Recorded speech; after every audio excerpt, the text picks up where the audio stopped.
Kalau kita belajar dari lebih dalam kepada Alkitab Bapak Ibu, berbicara tentang kasih yang bersifat aktif, maka Alkitab mengatakan, Yesus pernah mengatakan, berilah maka kamu akan mendapat.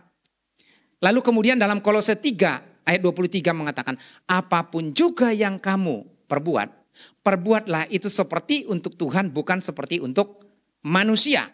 Lalu Yesus juga mengatakan bahwa apa yang ingin kamu inginkan orang lain perbuat bagimu, perbuatlah itu terlebih dahulu kepada mereka. Jadi ada tindakan aktif dan inisiatif, bukan menunggu, bukan berharap, bukan menanti-nanti, tetapi justru seseorang itu berinisiatif aktif untuk melakukan sesuatu.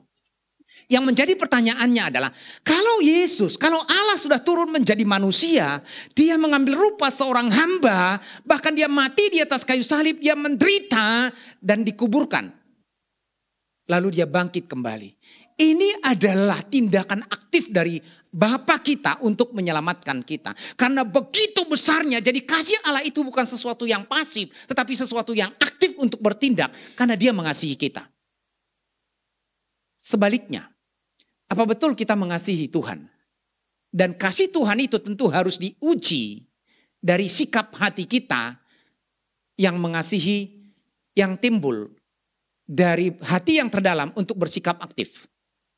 Jadi kalau kita berkata mengasihi Tuhan, maka tidak hanya mengatakan Tuhan aku mengasihimu. Kita menyanyi aku mengasihi engkau Tuhan. Apakah kita mengasihi Tuhan? Amin, mengasihi Tuhan. Tapi ada tindakan aktif yang bisa kita perbuat. Tindakan aktif, ada perbuatan.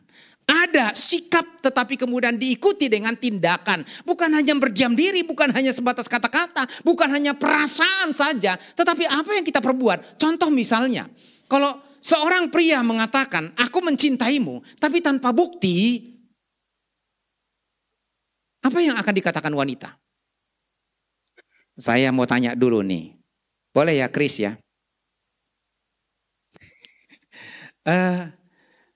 Marlin saya tanya ya, pernah enggak Chris mengatakan aku mengasihimu atau aku mencintaimu?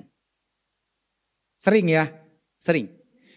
Tapi apakah hanya sebatas I love you? Enggak ya, enggak ya. Ada bukti-bukti lain, bahkan terakhir saya lihat tangannya sudah begini kan. Itu kan sebagai bukti tindakan kan. Kalau tiap hari, tiap minggu, tiap bulan, aku cinta kamu, I love you. Tapi tidak ada tindakan dalam bentuk apapun, gombal. Teori, bahkan begitu nggak usah ngomong lah loh. Omong doang, omdo, gitu kan. Ada bukti. Nah makanya Tuhan juga melihat kita. Kalau saya sudah mengorbankan segala sesuatu, apakah kamu mengasihi saya? Kasih itu adalah bersifat aktif, bukan pasif.